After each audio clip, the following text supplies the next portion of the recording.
Le football est facile, mais il est difficile de jouer facile. L'actualité n'est pas bonne côté congolais et pourtant ça nous reste quelques jours pour que le léopard de la RDC affronte les Togo car le match est prévu le 10 octobre à Lomé et ça sera pour les camps de la 9e journée phase éliminatoire mondiale 2026.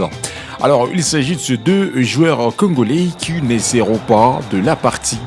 Et pourtant, après avoir publié la liste des 25 joueurs congolais, leurs noms étaient figurés sur la liste que Sébastien de Sabre avait officialisée il y a quelques semaines. Mais malheureusement, on reste avec quelques jours pour que la compétition continue. Il s'agit de Infemi Kopouloulou, l'attaquant qui était convoqué pour participer avec l'équipe nationale congolaise. Mais son nom aujourd'hui fait mal. Infemi Kopouloulou ne sera pas de la partie parce que la FECOFA a déjà officialisé un communiqué. Infemiko ne sera pas présent. Alors la raison qui reste jusque-là officielle, il a connu une blessure avec son club en Europe, raison pour laquelle Infemi Kopouloulou ne sera pas de la partie. Mais aussi on peut augmenter un autre garçon qui ne serait pas avec l'équipe nationale congolaise, Grady Diangana, même si ce nom a été officialisé. Mais malheureusement, Grady Diangana ne sera pas présent avec cette sélection nationale. Ça reste officiel. Alors, messieurs, Sébastien Desabre, l'entraîneur principal, a fait recours à deux joueurs. Il s'agit de Brian Chipanga, c'est les joueurs qui évoluent en Espagne. Mais aussi, on peut vous parler de Jackson Muleka. Et ce qui reste jusque-là en Turquie avec Konyaspor et ça totalise ces deux joueurs convoqués à la dernière minute par Sébastien Desabre. Alors mesdames et messieurs, on peut critiquer. Est-ce que Jackson Muleka, il est temps pour lui de montrer encore sa puissance mais aussi sa capacité dans cette sélection nationale avec la nouvelle recrue Brian Chipenga, le joueur qui évolue dans la deuxième division espagnole de la Liga.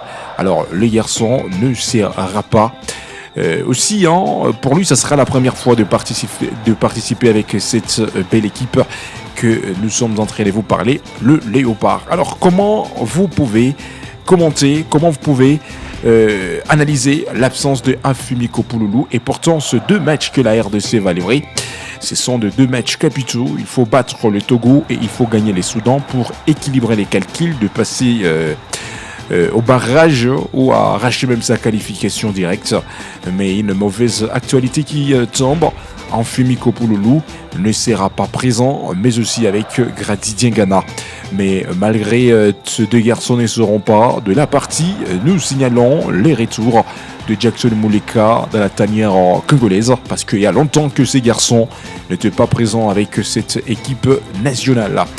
Mais aussi une information qui est restée officielle aujourd'hui, lundi, le Léopard ont commencé à se préparer à Abidjan. Tous les joueurs congolais sont obligés d'arriver à Abidjan pour commencer déjà à préparer le match qui va s'engager le 10 octobre entre RDC et Togo. Et ça sera une rencontre en tout cas qui sera difficile. Alors la deuxième rencontre va se jouer le 14 octobre dans le stadium des Martyrs de Kinshasa. Et la RDC va se croiser, va se mesurer devant le Soudan. Sera deux rangs de rencontres qui restent pour que la RDC se qualifie et ça reste la mission difficile. Mesdames et messieurs, nos internautes, vous pouvez laisser vos commentaires, vous pouvez critiquer en tout cas comment vous trouvez ces deux rangs de rencontres que la RDC va jouer. À bientôt, mais aussi les forfaits des Infemi Kopouloulou, les forfaits de Grady Diangana, parce que ces deux garçons ne seront pas de la partie. Laissez vos critiques, laissez vos commentaires par rapport à cette actualité qui pique, qui fait mal.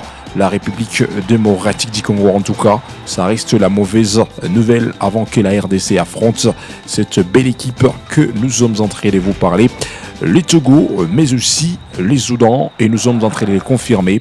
La RDC va affronter les Togo d'ici le 10 octobre 2025, tandis que les 14, ça sera la RDC contre les Soudans. Alors, on peut vous donner la liste de quelques joueurs qui sont déjà présents parmi ces joueurs sélectionnés par Sébastien Desabre. Il s'agit de Lionel Mpassi, Les gardiens Timothy Fayoulou, Dimitri Berdo.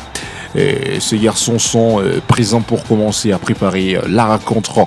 Arthur Masuaku, le défenseur, Chancel Bemba, Dylan Batoubisika, Rocky Bouchiri, Gédéon Kaloulou, Axel Toazembe, Kapwadi. Et parlons à présent de Aaron Bissaka, même si le week-end il était présent avec West Ham United. Le garçon il est présent déjà avec cette sélection nationale. Parlons à présent de Joris Kayembe. Lui aussi sera de la partie. Noah Sadiki, Edo Kayembe, Charles Piquel, Moukaou, le technicien qui évolue en France avec Lille. Lui aussi sera de la partie. Et nous sommes en train de voir aussi un autre garçon, Théo Bongoda, Meshak Elia et Nathanaël Mboukou.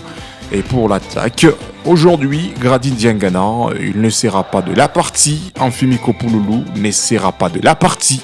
Mais nous sommes en train de voir Jackson Mouleka, Samuel Ezende, Bakambu Cédric, mais aussi Fisto Mayele Kalala. Alors on peut augmenter. Pourquoi Sébastien Desabre a choisi de nous appeler ces garçons Jackson Mouleka à la place de Yannick Boulazi? Mesdames et messieurs, quelles sont vos critiques concernant les choix? Le dernier choix de messieurs Sébastien Desabre, est-ce que c'est logique? Mesdames et messieurs, laissez vos commentaires critiquant cette dernière liste que messieurs Sébastien Desabre nous a laissée, et ça nous fera plaisir parce que nous sommes ici, nous sommes en train d'analyser et nous sommes en train de critiquer cette dernière liste publiée par messieurs Sébastien Desabre, et nous sommes en train de dire bonne préparation à cette équipe nationale parce que livrer le match de la 9e journée comme l'adversaire reste le Togo, c'est une mission difficile. Attaquer aussi le Soudan pour les comptes de la 10e journée, c'est un match difficile. Et nous sommes en train de dire courage à Sébastien Desabre, l'homme qui a effectué ses choix. C'est lui qui a pris la dernière décision et c'est lui qui reste le seul responsable qui guidera cette sélection nationale devant les Togo et devant les Soudan pour espérer à qualifier cette équipe.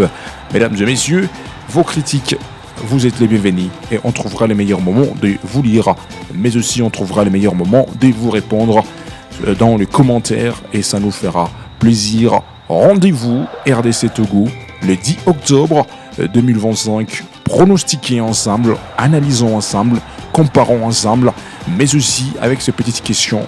Est-ce que la RDC va s'en sortir pour les camps de la 9e journée? Parce qu'il y a 2 joueurs qui seront forfaits. Il s'agit de Grady Diangana et Amfimi Kopouloulou. D'abord, Amfimi Kopouloulou était l'élément clé sur cette liste, mais à la dernière minute, Amfimi Kopouloulou ne sera pas de la partie avec la République démocratique du Congo. Même chose pour Grady Diangana. Lui aussi est un joueur capital, mais malheureusement le garçon ne sera pas présent. Laissons vos critiques, mesdames et messieurs. Critiquons ensemble cette sélection nationale. Laissons vos commentaires positifs et négatifs par rapport à cette sélection qui se prépare à conséquence. Et bonne chance à l'équipe de messieurs Sébastien Desabre. Et à bientôt, la RDC affrontera cette belle équipe togolaise le 10 octobre et le 14 octobre. La RDC va affronter le Soudan. Merci de nous avoir suivis, mesdames et messieurs. N'oubliez pas de vous abonner sur notre chaîne Ubisport. Laissez vos commentaires, aimez, partagez pour ne rien zapper de prochaines actualités.